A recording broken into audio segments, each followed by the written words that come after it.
Hi, welcome to Quick Look. This is the third video in our series Basics of Finance, and in this video I am going to discuss about financial statement analysis. So we'll look at the meaning of financial statement analysis, its users, and the different techniques that are used for analyzing the financial statements. Starting with the meaning of financial statement analysis. It is calculating and comparing the strength and performance of a company with respect to its historical data and its competitors. So in our first video, we learned about the three different types of financial statements which showed the financial performance of the company and the financial position of the company. Now, how the internal and external stakeholders use these statements for assessing the financial performance is what we do in financial statement analysis.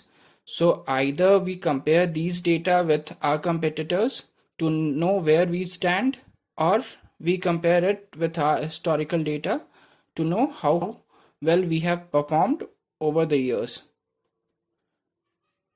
Now, who needs these analysis and what's the use? So these analysis can be used both by internal stakeholders and external stakeholders. Internal stakeholders include owners or shareholders of the company or the management, and the external stakeholders include the lenders or the investors of the company. So owners or the shareholders of the company will be interested in looking at the return on capital employed. So how much the company has generated in terms of profit against the capital that was employed by the shareholders.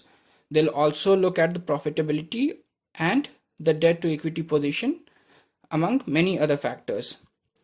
The management will be interested in knowing about the operational efficiency of the company. So whether the company has operated efficiently, whether it has used its resources efficiently or not. They'll also be looking at the profitability of the company over the years and will compare it with the competitors as well. The lenders will be interested in knowing about the liquidity position of the company. So is the company capable of servicing the debt that the lenders may have extended? They'll also look at the long-term obligations of the company. The investors or the potential investors may be interested in knowing about the expected return they'll get from the company if they invest in this company. They'll also be looking at the profitability and cash flows, apart from many other ratios and many other factors that relate to that company. There are four different techniques of financial statement analysis. These are comparative analysis, trend analysis, common size analysis, and ratio analysis. We'll be discussing each of these techniques separately in this video. Comparative statement analysis. In this, we analyze the financial statements at different period of time. This can be further classified into balance sheet analysis and income statement analysis. So in this table, you can see there are balance sheet items, assets and liabilities, and on the right hand side you have the years 2019 and 18. So here we can compare the 2019 figures with 2018, like the fixed assets increased from 800 to 1000 in 2019. Now this analysis can be done either in absolute terms or in the percentage terms. Next is trend analysis. In this, we find a trend in the series of information that is available with the company. So it involves the percentage relationship of each and every item of the statement with the common value of 100%.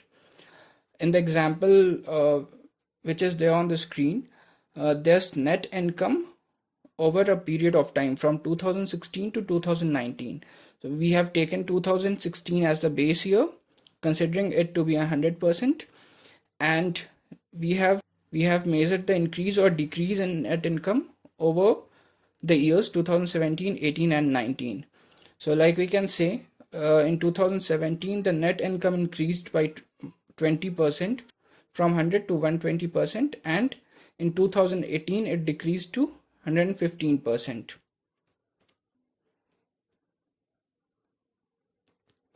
Third is the common size analysis. In common size analysis, the figures reported are converted into percentage to some common base. Like in the balance sheet, the total assets or liabilities figure is assumed to be 100 and all other figures are expressed as a percentage of this total. Similarly, for the income statement, sales is taken as 100 and different items of income statement are taken as a percentage of sales. So in the table you can see there is current liabilities, non-current liabilities expressed as percentage of total liabilities. So we have taken total liabilities as 100 and current liabilities is 70% of it, whereas non-current liabilities is 30. Similarly, for sales, we have taken sales to be 100 and COGS is 84 and other admin expenses is 12. So these COGS and admin expenses is shown as a percentage of total sales. Now, before we move on to ratio analysis, we'll discuss the differences between comparative and common size analysis.